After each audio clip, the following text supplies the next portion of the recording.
Hello class. Welcome back बच्चों।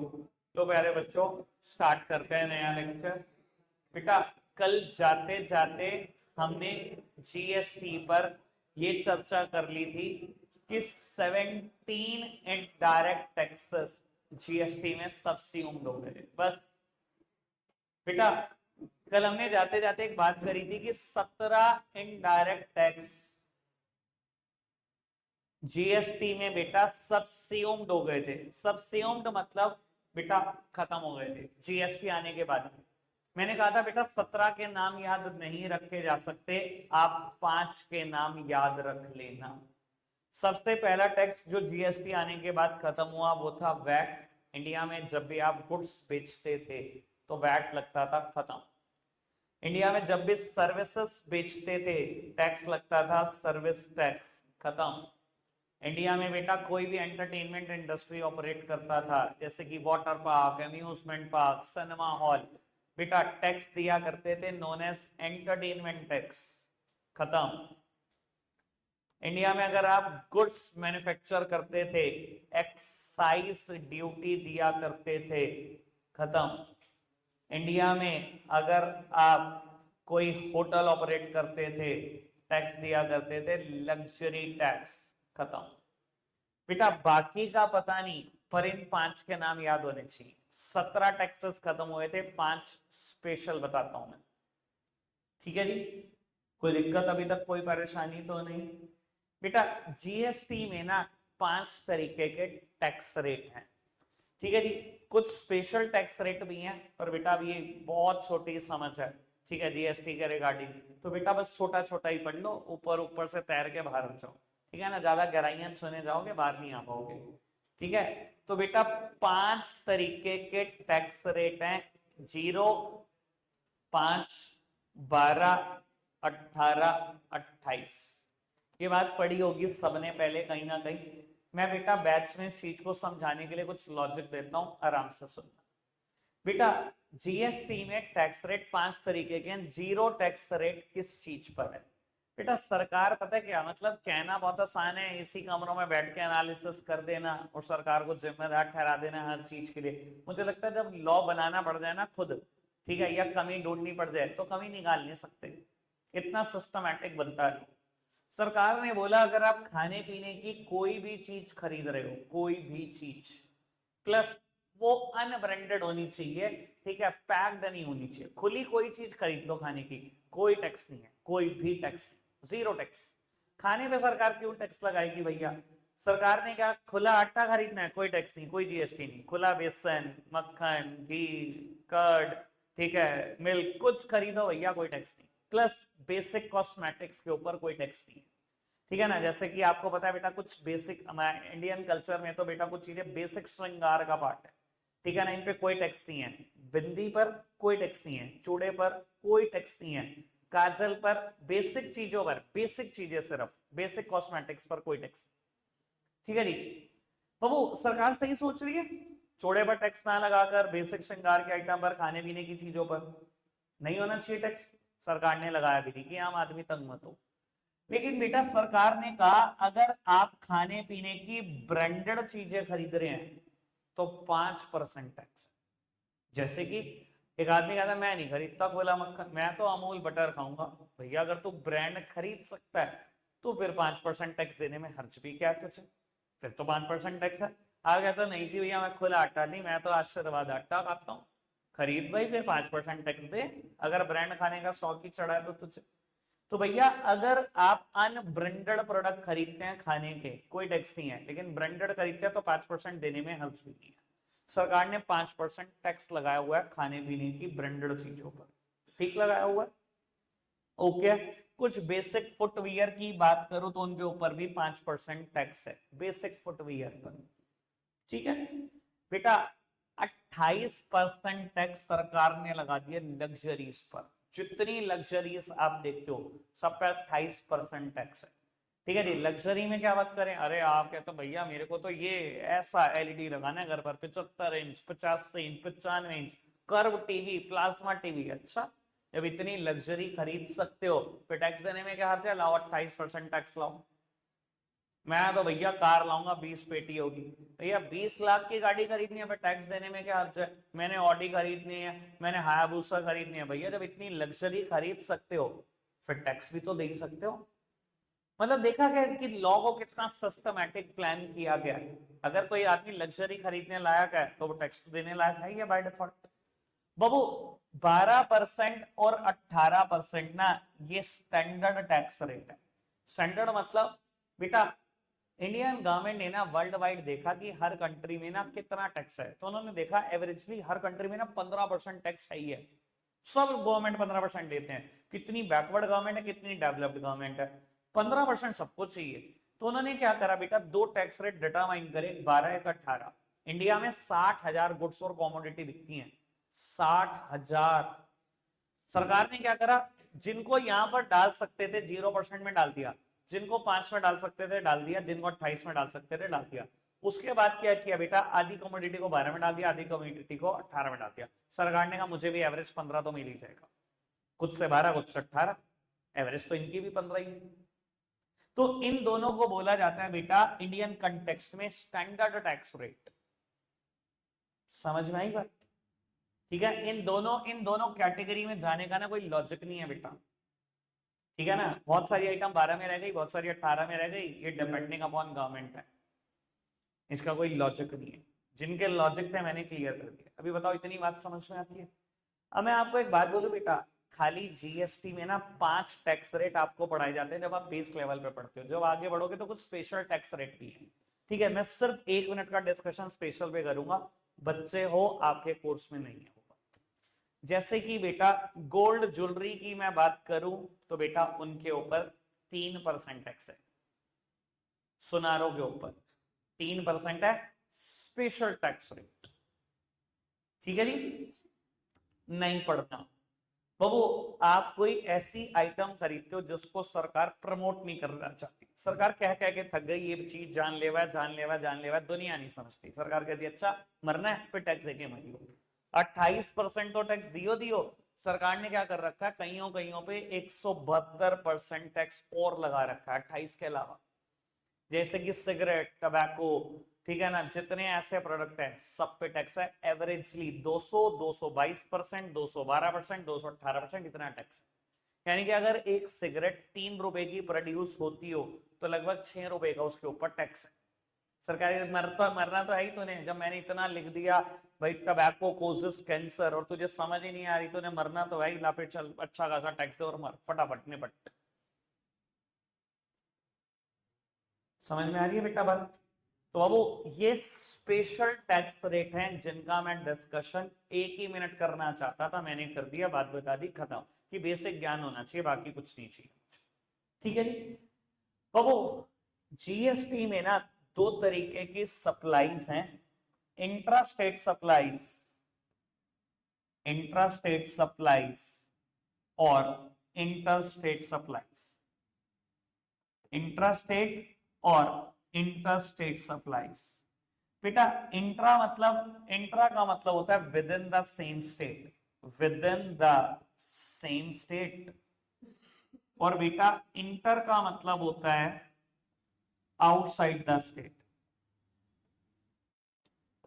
लो सामने देख लीजिए, मैं कहता हूं बेटा आप कोई यूपी के पर्सन हो और दूसरे यूपी के पर्सन को ही सामान बेच रहे हो, ऐसी सप्लाईज को हम बोलते हैं intra state supplies. Intra state मतलब सेम स्टेट में ही तो बेच रहे हो। और बेटा जब भी आप सेम स्टेट में बेचोगे दो टैक्सेस लगेंगे, सुनते जाना बेटा, आराम से सुनते जाना। दो टैक्सेस लगेंगे, one is CGST and other one is SGST. What do you mean by CGST?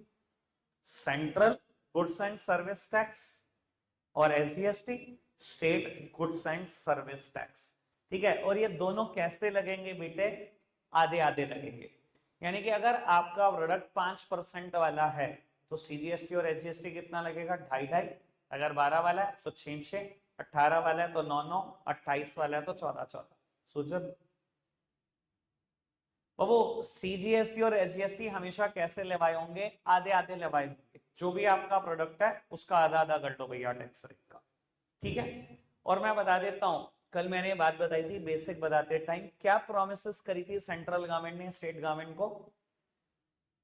कुछ प्रॉमिस की थी ना कि हमें लगाने दो टैक्स, क्या कर देंगे आपके टैक्स, आपके पैसों को डबल करके देंगे तुम्हें और बढ़िया कमाएंगे। आपको बता देता हूं जितना भी SGST का कलेक्शन होता है स्टेट्स को मिल जाता है, जितना भी SGST का कलेक्शन होता है सब स्टेट्स की जेब में जाता है। और आपकी नॉलेज के लिए बता देता हूं फिलहाल GST से सरकार कितना कमा रही है, आइडिया किसी को? जब शुरुआत हुई थी ना GST की 50,000 करोड़ रुपए कमाए थे पहले मंथ जुलाई 2017 में। जैसे अभी से छोड़ेगा फोन को, जुलाई 2017 में 50,000 करोड़ रुपए कमाए थे पहले महीने गवर्नमेंट ने, ठीक है जी। अब कमाते हैं 1.25 करोड़, ठीक है जी। 2.5 गुना कर दिया, 2.5 गुना कलेक्शन कर दिया पहले महीने से लेकर आज तक।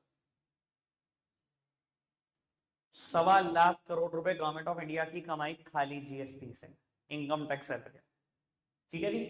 इनकम टैक्स से भी मोटी मोटी इतनी है साल की 15 लाख करोड़ रुपए, 30 लाख करोड़ रुपए बस टैक्स टैक्स। अभी बहुत सारी गवर्नमेंट की और इनकम के सोर्स हैं, ठीक है जी। आ जाओ 12th में इकोनॉमिक्स का पार्ट है। आओ प्यारे बच्चों आगे बढ़ाते हैं बात को। बेटा अगर मैं कहूं आप यूपी के ही पर्सन हो और बेटा एक सामान आप बेच रहे हो उत्तराखंड में, ठीक है जी, यानी कि अपनी स्टेट के बाहर आउटसाइड द स्टेट बेच रहे हो, इस सिचुएशन को बोलते हैं इंटर स्टेट सप्लाईज।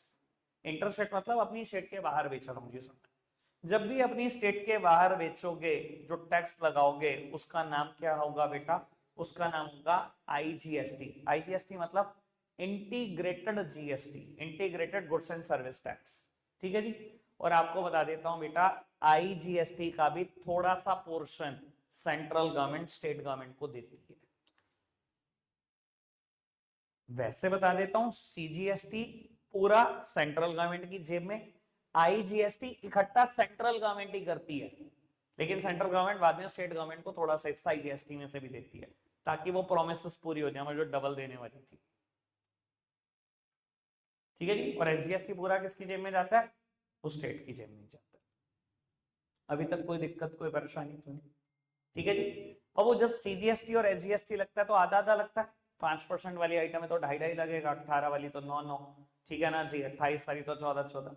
अगर बेटा आप IGST लगा रहे हो तो पूरा लगेगा, यानी कि 5 वाली आइटम है तो IGST 5%, 12 वाली है तो 12, 18 वाली 18, 28 वाली 28, ठीक है जी। इतनी बात तो आपने अकाउंटिंग में भी पढ़ी है, जब भी अकाउंट्स बनाए हैं तब भी पढ़ी है बात। तो आगे बढ़ाते हैं बेटा, GST में डिसीजन कौन लेता है, कैसे लेता है, ये समझते हैं बेटा। GST में जब भी डिसीजन लिया जाता है कौन डिसीजन लेता है बेटा? GST काउंसिल लेती है। एक GST काउंसिल बनाई गई जो GST से रिलेटेड सारे जजमेंट लेगी। मैंने पिछली बार भी जब पढ़ा था तो इसकी थोड़ी सी बात करी थी, मैं आपको बता देता हूँ बेटा। मुझे नहीं पता आप न्यूज देखते हो कि नहीं, लेकिन कई बार अनाउंसमेंट आती है आज 76th मीटिंग है GST काउंसिल की। अभी सुना है सर? आज 77th मीटिंग है, नहीं सुना ना? कोई दिक्कत नहीं, जिस दिन भी बेटा न्यूज आएगी GST काउंसिल की मीटिंग है मेरा स्क्रीनशॉट आपके ग्रुप में डल जाएगा कि मैंने बताया था। मैं ऐसी बहुत सारी चीजें डालता हूँ, बस आधे से ज्यादा बच्चे देखते हैं इग्नोर कर देते हैं, ठीक है ना। इंतजार रहेगी मुझे आपके थम्स अप की, जब ये मैं डालूं तो आप बता देना कि हाँ जी हमारे तक पहुंच गई बात।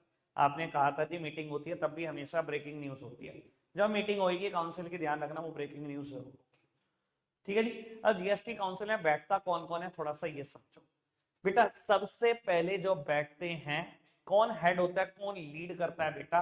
वो लीड करता है इसको union finance minister, union finance minister, ठीक है। यूनियन मतलब सेंट्रल गवर्नमेंट का फाइनेंस मिनिस्टर, यानी कि निर्मला ताई, ठीक है जी, नमस्ते।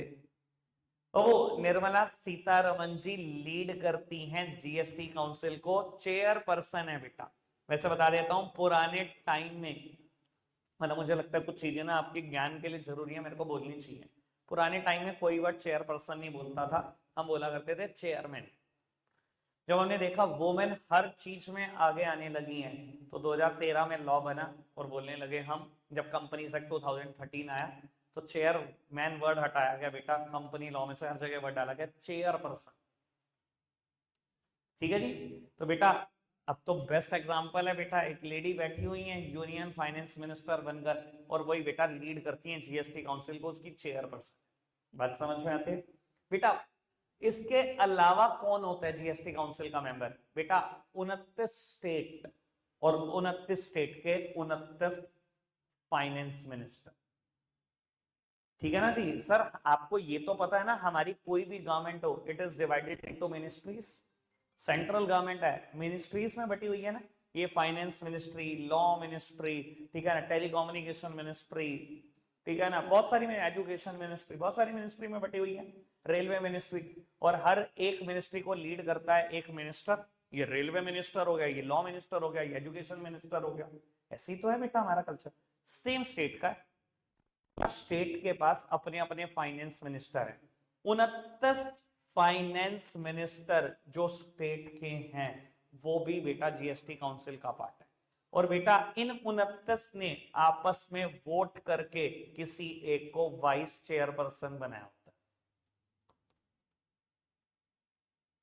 बात समझ में आती है? लीड कौन करता है? यूनियन फाइनेंस मिनिस्टर जो बन जाएगा ऑटोमेटिकली जीएसटी काउंसिल को लीड करेगा। ठीक है जी बाबू। इससे सबऑर्डिनेटेड पर्सन कौन होगा, मतलब वाइस चेयरपर्सन कौन होगा? 29 स्टेट के फाइनेंस मिनिस्टर आपस में वोट करके किसी एक को डिसाइड कर लेंगे, वो बनता है। ठीक है, 30 लोग तो मीटिंग में होंगे ही होंगे। ठीक है ना? इसके अलावा हमारे रेवेन्यू सेक्रेटरीज भी होते हैं बेटा। इसके अलावा कुछ और मेंबर भी होते हैं, लेकिन जितना जरूरी है मैंने बात बता दी। पहले बताओ इतनी बात समझ में आएगी कि नहीं? ठीक है, अब मैं बताता हूँ लॉ कितना तगड़ा फ्रेम किया, मतलब मजा आ जाए भैया, लॉ को तो इतना बढ़िया बताया। कहते हैं जीएसटी काउंसिल में अगर कोई भी डिसीजन 75% वोट से पास हो गया तो ही मानेंगे पास हो गया, वरना नहीं। यानी कि अगर जीएसटी काउंसिल में कोई भी बात उठी, 75% लोगों ने वोट किया फेवर में, तो ही वो बात अप्रूव हुई, वरना अप्रूव नहीं। ठीक है जी, अब मैं आपको बताता हूं वोट किसके पास कितने हैं। अकेले यूनियन फाइनेंस मिनिस्टर के पास, यूनियन फाइनेंस मिनिस्टर के पास 33% वोट है। यानी कि इसका वोट करने का मतलब होता है 1/3 वोटिंग राइट है इसके पास अकेले का। और इसने कह दिया जी हाँ मैं इसके फेवर में हूं, तो 33% वोट तो फेवर में आ गए। ठीक है, अकेले यूनियन फाइनेंस मिनिस्टर के पास 33% वोट है, और बाकी सारे स्टेट के फाइनेंस मिनिस्टर के पास मिलाकर 67% वोट है, यानी कि 2/3 है, मोटी मोटी बात करूं तो। अब मैं एक बात बताऊं, कितना बढ़िया लॉ फ्रेम करा। सारी स्टेट साथ हो जाए, इकट्ठे मिल जाए, खिलाफ बैठ जाए भैया सेंट्रल गवर्नमेंट के, तो भी कुछ नहीं कर सकती। 66% वोट है, कुछ भी पास नहीं करा सकते, अकेले 75% चाहिए। और यूनियन वाले के खिलाफ बैठ जाए भैया 33% है, पास आप भी कुछ नहीं करा सकते। यानी कि लड़ो चाहे मरो, जब तक इकट्ठे होंगे नहीं 75% वोट होंगे नहीं, पास कुछ होने का नहीं। इतनी बढ़िया लॉ की फ्रेमिंग, वर्ड्स नहीं है भाई। वो बात अलग है, लोग भाषण देके चल देते हैं आज तक पे एबीपी न्यूज पे, ठीक है, पढ़ा ना धेला, आगे भाई साहब ज्ञान पेलने। ठीक है ना, लॉ में गलती नहीं निकाल सकते भाई, सच बात ये है, इतना सिस्टमैटिकली बना गया है। कोई दिक्कत कोई परेशानी तो नहीं? मैंने जितनी बात समझाने की कोशिश करी सब समझ में आई पक्का से? अब बेटा बहुत सारी बातें ऐसी हैं जो मैं बुक पढ़ते पढ़ते बताऊंगा। की फीचर ऑफ जीएसटी 99% आपके पेपर में अगर कुछ आ रहा है तो ये आ रहा है जीएसटी में से। अगर जीएसटी में से कुछ भी आया तो एक ही टॉपिक आएगा ये, बस, और कुछ नहीं है ही नहीं और कुछ। ठीक है जी, इसके अलावा जीएसटी काउंसिल में पढ़वाऊंगा जरूर। 8 फीचर है, मुझे पक्का पता है 2-4 प्रॉब्लम आ सकती हैं, कोई दिक्कत नहीं, देखते हैं। शुरू के 3 मैटर पढ़ते हैं एक बार, फटाफट से पढ़ना। शुरू के 3 मैटर।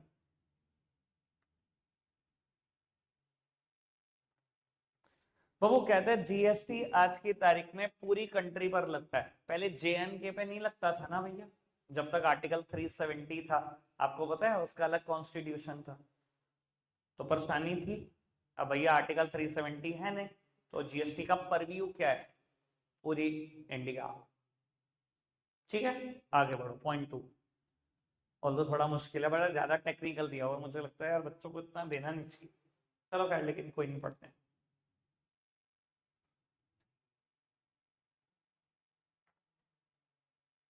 बाबू इसके कहने का मतलब कुछ और नहीं, बस इसके कहने का मतलब है पहले इंडिया में क्या होता था, आप गुड्स मैन्युफैक्चर करते थे तो भी टैक्स लगता था, सेल करते थे तो भी टैक्स लगता था। आज सिर्फ सप्लाई कर दो तो टैक्स लगता है। सप्लाई का मतलब कुछ और नहीं, सेल पे ही टैक्स लगता है सिर्फ। अब सिर्फ सेल पे ही टैक्स लगता है। पहले तो गुड्स मैन्युफैक्चर करो अलग टैक्स दो, सर्विस बेचो अलग टैक्स दो, गुड्स को बेचो भैया पहले मैन्युफैक्चर करा तो भी टैक्स दिया, बाद में बेचा तो भी वैट दिया। ये क्या तमाशा था भाई। अब एक ही बार टैक्स लगता है, बस बेचो तो टैक्स दे दो। ये है पॉइंट 2 का मतलब। ठीक है जी, तीसरा पढ़ना।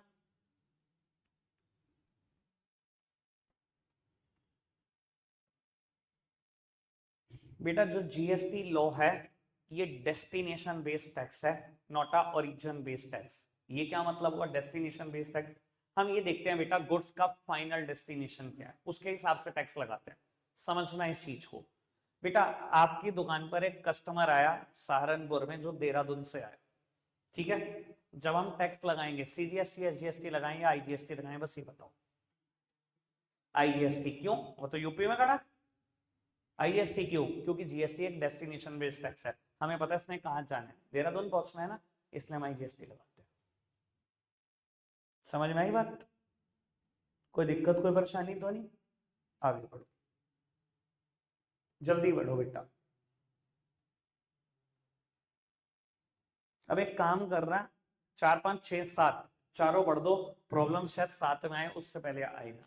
4 5 6 7